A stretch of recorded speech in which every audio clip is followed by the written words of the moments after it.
Bonjour à tous. Merci beaucoup de votre invitation à parler aujourd'hui d'un truc assez clinique. L'apport de la simulation procédurale d'une part et haute fidélité d'autre part dans les soins techniques liés aux voies aériennes. Je suis ORL pédiatrique et je m'occupe de l'unité fonctionnelle de voies aériennes et on est confronté de façon quotidienne à des situations qui sont à risque et qui sont anxiogènes pour les médecins et pour les soignants en règle générale. Alors j'ai fait une liste à la Prévert, les enfants trachéotomisés, les soins qui vont avec, où que ce soit dans l'hôpital, les endoscopies laryngotrachéales où on doit gérer les voies aériennes en même temps que les anesthésistes, les extractions de corps étrangers bronchiques, les trachéotomies qui peuvent être faites en urgence. C'est pas si fréquent, mais enfin ça c'est une situation qui est très anxiogène. La dyspnée obstructive, les intubations difficiles, les procédures complexes de naissance avec des enfants qui ont des obstructions des voies aériennes. Et on s'est rendu compte également qu'il y avait de plus en plus de patients et de plus en plus compliqués avec un problème qui est récurrent dans tous les services, à savoir une rotation des équipes. Donc on s'est posé la question, dans ces conditions-là, quel était le meilleur moyen d'assurer la qualité des soins. On a organisé l'équipe médicale, on a organisé l'équipe paramédicale, on a pris en charge le matériel, on a fait en sorte de savoir où il était, on a fait des filières pour le matériel, on a fait des sacs à dos d'intubation difficiles que je vous ai montré il y a quelques années, on a fait une gestion des canules, on est en train de voir comment faire encore mieux pour la gestion des canules, on a fait une équipe d'urgence, on a un BIP, on est en train d'adapter la surveillance dans les chambres pour être sûr d'avoir des alarmes qui soient bien retransmises au poste de soins avec une chambre de la trachéotomie. C'est un projet qui est en cours. Il y a d'autres organisations. On forme les médecins et le personnel paramédical. On a fait des livrets d'éducation thérapeutique, on a fait des vidéos. On essaye d'apprendre de nos erreurs. Les accidents arrivent et c'est important de ne pas les négliger et de voir ce qu'on peut en tirer et de voir comment progresser. Voilà, donc ça c'est l'existant. Qu'est-ce qui se passe aujourd'hui? Et il se trouve que dans l'objectif de formation, il y a un type de pédagogie qui est le thème d'aujourd'hui, donc je ne vais pas vous refaire la diapo, mais en tout cas dans les objectifs de la simulation, clairement il y a énormément d'objectifs qui collent très bien à la prise en charge de ces situations qui sont pluriprofessionnelles, d'urgence, avec des procédures techniques et une nécessité de communiquer correctement. Et donc tous ces objectifs, ils sont dans la simulation, que ce soit la simulation procédurale ou la simulation haute fidélité. Et donc c'est les deux grands types de simulation que nous avons choisis pour améliorer la prise en charge au quotidien des malades. Je vais juste repréciser ce que c'est exactement. Alors je suis désolé, j'espère que vous n'en avez pas trop parlé ce matin, mais la simulation procédurale, c'est la plupart du temps en formation initiale, jamais la première fois sur un patient, et on va tester des compétences techniques. Et la simulation haute fidélité, c'est la même chose, c'est aussi des compétences techniques qu'on va mettre en situation, et du coup on va pouvoir aussi voir d'autres choses et évaluer d'autres choses et former sur d'autres points, c'est-à-dire les compétences non techniques, la gestion d'équipe, les facteurs humains, comment on communique et comment on ne reste pas dans des biais cognitifs qui vont ne pas être satisfaisants finalement. Et donc, par exemple, en simulation procédurale, donc c'est la colonne de gauche, on va pouvoir faire, donc c'est vraiment listé voies aériennes, l'intubation difficile, les soins de trachéotomie, l'extraction de corps étranger bronchique. On va le faire dans une pièce avec un mannequin qu'on va poser sur la table et puis on va vous donner le matériel et puis on va vous expliquer comment faire et puis vous allez reproduire le geste. Et en fait, c'est la répétition du geste qui est la pédagogie. La simulation haute fidélité, vous voyez que les items sont les mêmes, c'est juste les conditions qui sont différentes. Et donc, en pratique, donc l'exemple que je vous ai donné, c'est changer la canule de trachéotomie. Alors ça peut être et donc on vous apprend comment faire avec un cours théorique et puis ensuite vous devez le faire. Et en simulation haute fidélité, toujours la colonne de droite, et bien en fait on va vous expliquer et vous mettre en situation le plus réaliste possible. Donc vous êtes, il y a un patient, donc un mannequin qui est dans un lit, dans une chambre et avec tous les éléments de la chambre et on va vous expliquer, vous êtes à la porte devant, donc vous êtes l'étudiant, on va vous expliquer devant que l'enfant désature, qu'il a une canule de trachéotomie, que vous avez été appelé par l'infirmière qui est à l'intérieur de la chambre parce que l'enfant désature et vous ne savez pas pourquoi.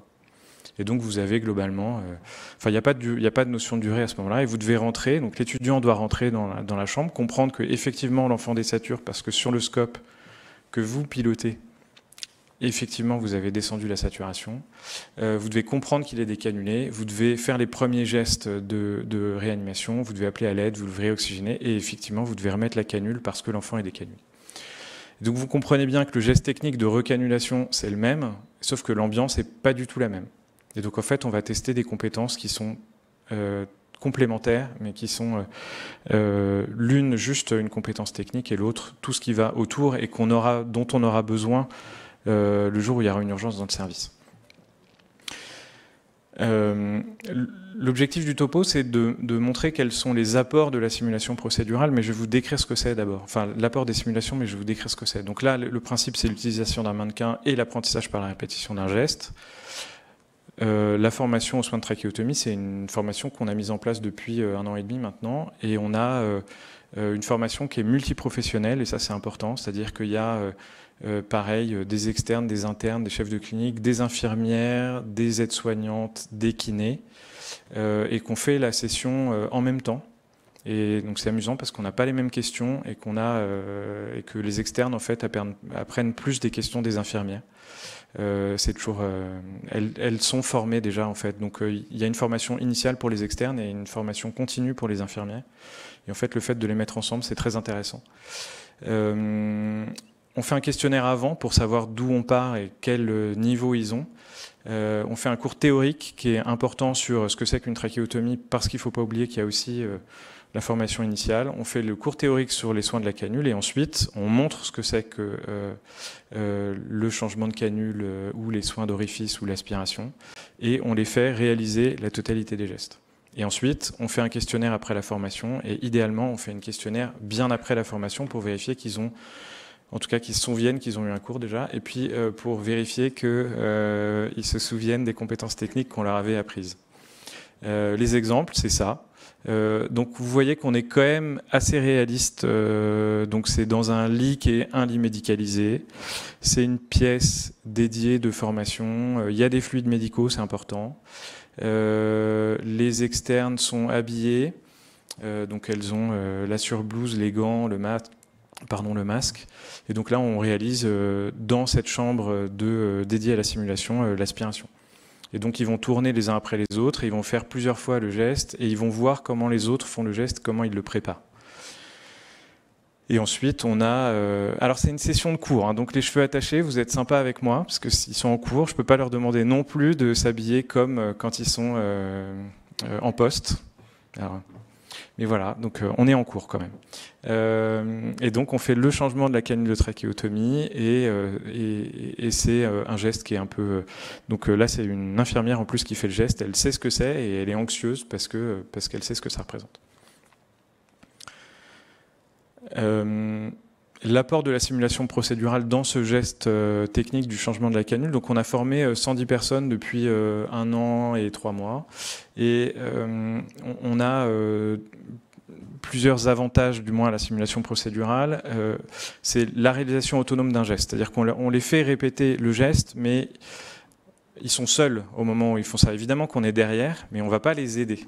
Et donc ils se rendent compte de ce que ça représente pour de vrai, la préparation du matériel, la mise en place de l'enfant, parce qu'on ne peut pas le faire n'importe comment. Et ils doivent réfléchir à tout seuls, et on ne va pas les aider au moment de la réalisation du geste. Évidemment, c'est sans risque pour le patient. Évidemment, dans une formation initiale, le but, c'est jamais la première fois sur un patient.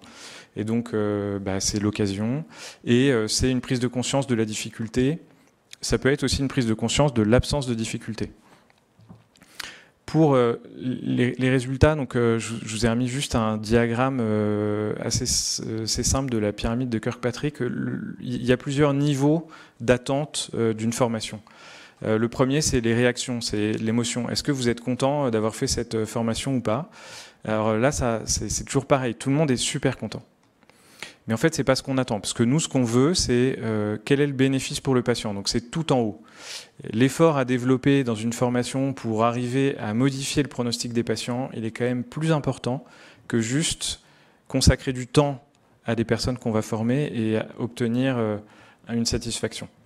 Donc le niveau 2, c'est les connaissances et les compétences. Est-ce que vous êtes capable à la fin de cette formation de changer une canne de trachéotomie? La réponse est probablement oui.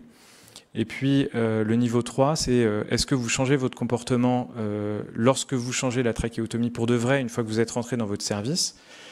Et puis la question que vous vous posez tous et à laquelle pour l'instant je ne sais pas répondre, c'est est-ce que finalement le fait que vous sachiez préparer la chambre et est-ce que vous êtes capable de changer la canne de trachéotomie, ça va aider l'enfant le jour où il va se décanuler? Parce qu'en fait, on fait une formation, pour l'instant, on n'a pas la réponse à cette question.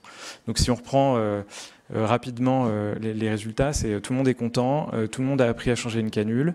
Nous, on a constaté qu'effectivement, les chambres, elles étaient préparées beaucoup mieux qu'avant, surtout dans les autres services de l'hôpital. Alors dans le service d'ERL, c'était assez facile, mais dans les autres services, c'était plus compliqué. Et on a constaté qu'il y avait une amélioration évidente. On ne sait pas répondre à la question quid de la décanulation en urgence. J'espère ne pas avoir à répondre à cette question parce que ça veut dire qu'il reste encore des décanulations. Néanmoins, voilà, la question reste posée.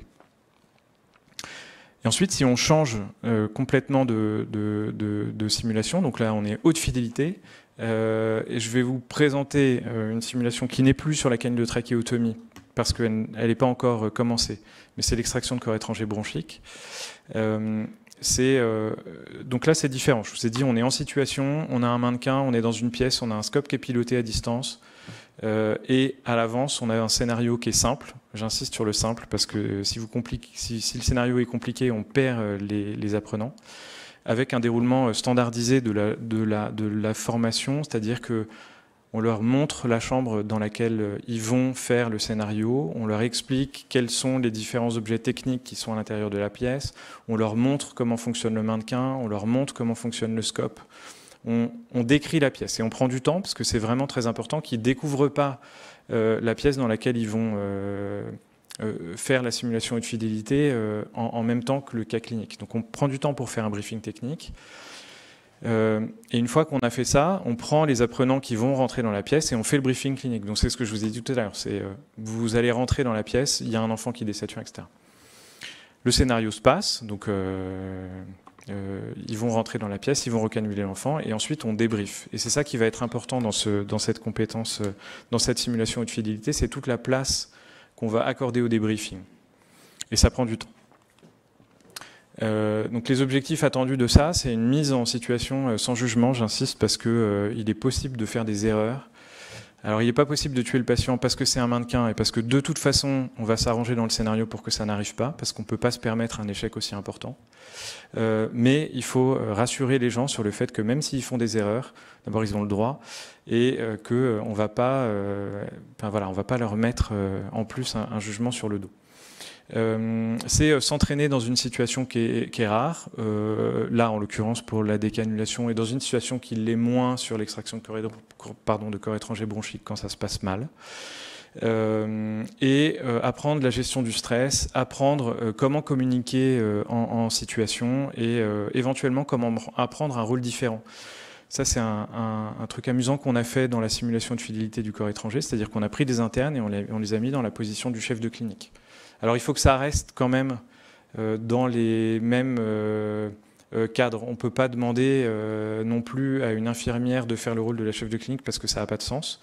Mais en revanche, on peut demander ce genre de choses. Et pareil, on peut demander donc la position de leadership et monter en leadership. On peut aussi demander à un chef de devenir interne et de se mettre dans la position de followership. Et évidemment, c'est la construction d'équipe parce que c'est du temps.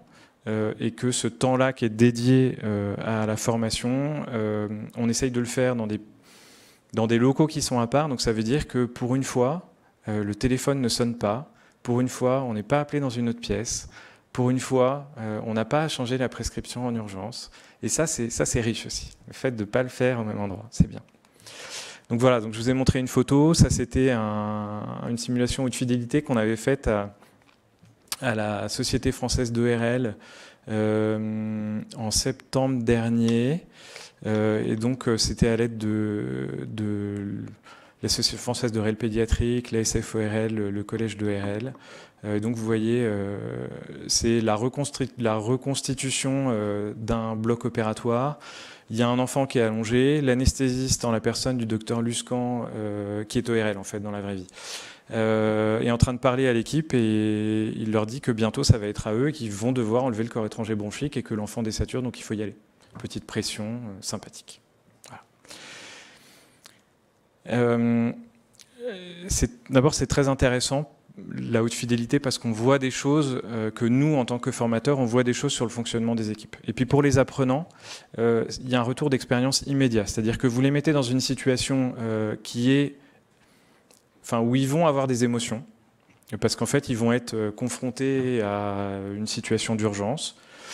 En plus, ils savent qu'ils sont filmés, ils savent qu'ils sont enregistrés, ils savent qu'après, on va débriefer et ils sont en stress. Et c'est important pour nous, c'est pareil, c'est sans jugement. Mais donc, il faut les rassurer au départ, parce que sinon, c'est un peu compliqué. Ils sont en stress et ils vont avoir besoin d'exprimer ce stress en sortant. Mais on va pouvoir parler juste après, malgré ce stress qui va quand même nous embrouiller un peu, mais on va pouvoir parler juste après de ce qui s'est passé, de ce qu'ils ont bien fait, de ce qu'ils ont mal fait, et de éventuellement ce qu'ils ne referaient pas pareil. Ça nous permet d'évaluer en temps réel les acquis, alors les compétences techniques, est-ce qu'ils arrivent à retirer le corps étranger bronchique, et les compétences non techniques, comment ils se sont parlé, comment ils ont organisé l'équipe, comment ils ont alerté, comment ils ont... voilà, plein de choses qui vont autour. Et il y a un point qui est très important, c'est que cette expérience, elle est ancrée parce qu'on sait qu'artificiellement, on les met dans une position de stress, qui vont ressentir des émotions qui sont intenses et qui vont ressembler un peu à ce qui se passe dans la réalité, et que cette expérience va rester, elle va être conservée. Et que du coup, tout ce qu'on va leur dire à ce moment-là, tout ce qu'ils ont vécu comme échec ou pas pendant cette expérience-là, ça va rester. Voilà. Les perspectives, il me reste 2 minutes, c'est parfait. Poursuivre les formations existantes qu'on a déjà mises en place, parce que on a... Alors, il y a un truc que je ne vous ai pas dit, c'est que la simulation procédurale, la simulation haute fidélité, même si je n'ai pas encore la possibilité de vous dire qu'on arrive à modifier in fine la qualité des soins pour le patient, il y a tout un travail de coopération au sein de l'équipe, de réflexion sur les procédures, de réflexion sur la prise en charge qui est très très importante pour nous et qui soude l'équipe en fait.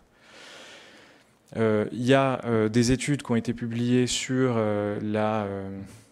l'apport pour les équipes et la fidélisation des équipes et qui montrent que ce genre d'activité pédagogique est intéressante pour conserver les gens. Et ça redonne un sens à ce qu'on fait tous les jours. Nous, on veut diversifier l'offre de formation pour avoir de plus en plus de formations procédurales et haute fidélité. Et l'objectif, c'est, si on peut, et si c'est possible, dans un futur très proche, développer la haute fidélité in situ pour améliorer la coopération interprofessionnelle. Et là, c'est écrit tout petit. C'est beaucoup trop petit, je suis désolé. Et ce qui m'a paru important, c'est de noter les points, pour moi, qui ont été...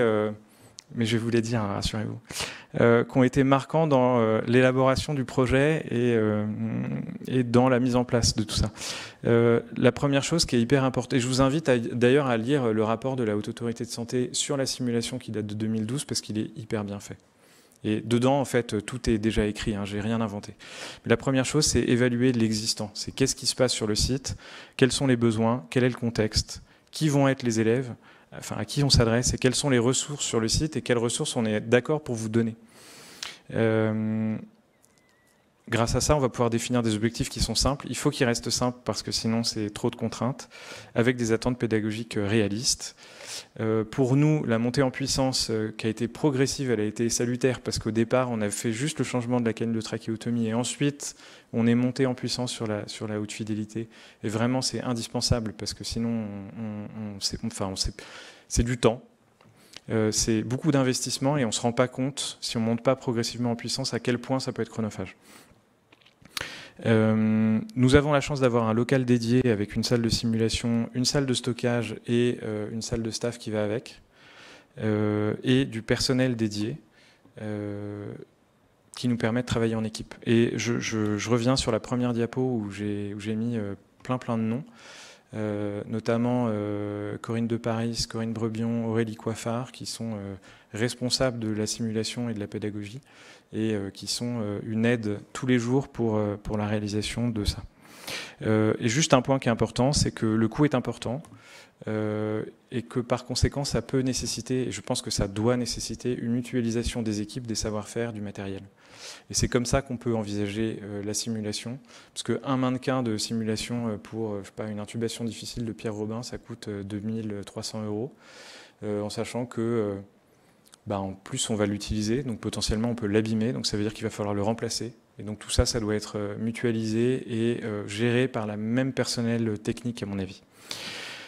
Et j'insiste aussi sur l'intérêt de la simulation in situ, donc c'est-à-dire sur le site et pas dans une plateforme dédiée. Donc nous, on le fait sur le site, on l'a fait sur des plateformes dédiées, ce qui permet de couper les téléphones, donc ça c'est pas mal. Mais le fait d'avoir in situ, ça permet aussi de le faire à des horaires décalés, donc de toucher par exemple les infirmières de nuit, de faire 1h30 de formation et ça, on permet juste d'extraire les gens de leur journée normale pendant 1h30, mais ensuite on les extrait 1h30 et pas une journée entière. Et ça permet d'avoir plus de monde et ça permet de faciliter l'accès à la formation. Voilà, je vous remercie. Et si vous avez des questions, je suis à votre disposition.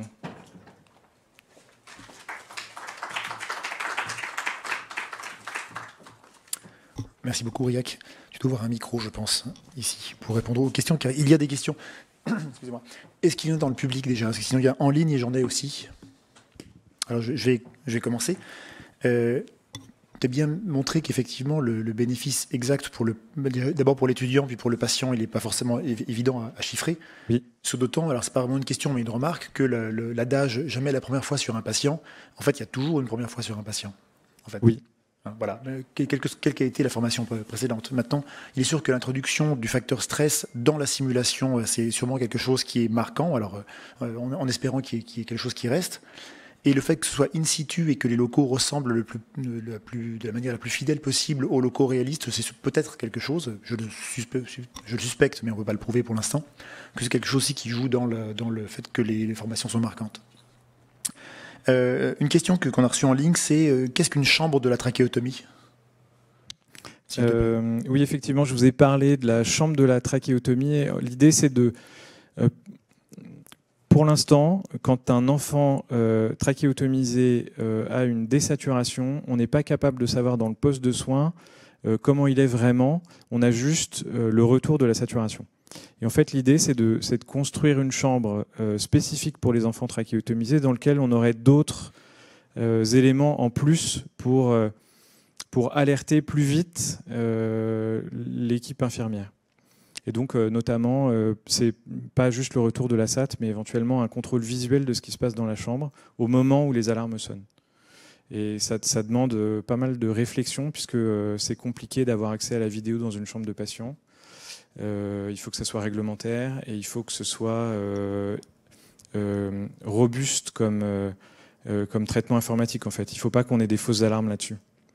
Voilà. Et donc ça prend du temps et on est en train de le mettre en place à l'hôpital. Sur 4 chambres? Sur 4 chambres qui deviendront du coup des chambres de la trachéotomie. Des questions? Sinon, je continue. Tu as évoqué le fait qu'il y ait donc 110 personnes qui ont été formées pour l'instant, c'est ça? Oui. Ok, formées ou reformées éventuellement. Je ne sais pas s'il y a plusieurs sessions qui ont été faites pour penser que des formations initiales. Enfin, c'est compliqué à dire parce que la canule de trachéotomie, il y a quand même beaucoup d'infirmières et d'aides-soignantes qui n'ont jamais changé de canule. Donc c'est une formation. On fait une formation initiale à des gens qui sont déjà formés. Je ne sais pas comment m'exprimer vraiment. Bien sûr. Ça prend du temps. Ça prend du temps parce qu'il y a le cours théorique, le cours sur les soins et ensuite le fait que tout le monde puisse passer sur le changement de canule. En tout, ça prend 3 heures. C'est des sessions de 3 heures. Et ben justement, c'est la question suivante que j'allais poser parce qu'en amont, préparer tout ça, c'est très important de former tout le monde. Mais quel volume horaire approximatif ça représente de préparer tout ça? Parce que c'est évidemment en parallèle de l'activité clinique. Oui. C'est très important, mais c'est surtout si c'est à répéter. En fait, quelque chose qui prend énormément de temps, non? Oui, c'est pour ça que c'est hyper important. Je regarde la caméra bien fixement. C'est hyper important de se faire aider. En fait, on ne peut pas faire tout seul. Il faut des responsables techniques, il faut des responsables administratifs pour mener à bien un local dédié à la simulation. Parce que ce sont des autorisations, c'est des dossiers envoyés à l'ARS, c'est des dossiers de financement pour les mannequins, c'est des dossiers. Enfin, voilà, c'est énormément de travail administratif au départ. La formation pédagogique en elle-même, c'est pas monstrueux, c'est quelques heures en fait. Mais c'est surtout la préparation de la structure qui est hyper importante et qui nécessite énormément de temps, pour lequel il faut se faire aider. On fait passer le message de manière. Je pense qu'il est bien passé. Très bien. Est-ce qu'il y a des questions? Je crois que c'est à peu près tout. Je regarde à nouveau s'il y en a en ligne. Je crois que c'est tout. Des questions dans le public?